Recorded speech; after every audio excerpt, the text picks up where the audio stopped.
Erler ere bir giş kimi oğlan sevecekmiş.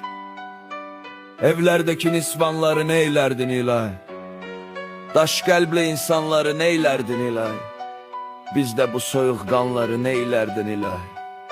Arttıkça hayasızlık olur el mütehemmil.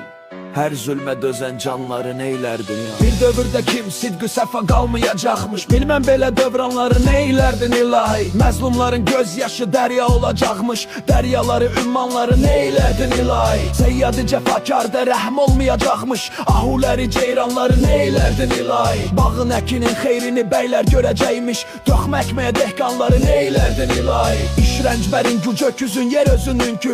Bəyzadələri, xanları neylerdin ilahi? Hökm eyləyəcəkmiş bütün aləmdə cəhalət. Dildacı irfanları neylerdin ilahi? Surtuqlu müsəlmanları təkfirə qoyan bu döştüklü müsəlmanları neylerdin ilahi? Yaxud bunların bunca nüfuzu olacaqmış. 5-3 bu süxəndanları neylerdin ilahi? Qeyrətli danosbazlarımız iş bacarırkən tənbəl dəli şeytanları neylerdin ilahi? Ərlər ərə bir giz kimi oğlan sevəcəkmiş.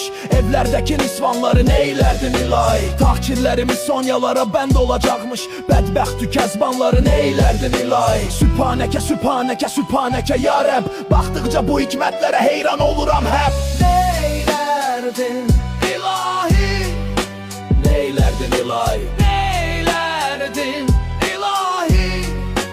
Neylerdin ilahi? Neylerdin ilahi? Neylerdin ilahi? Neylerdin ilahi? Neylerdin ilahi?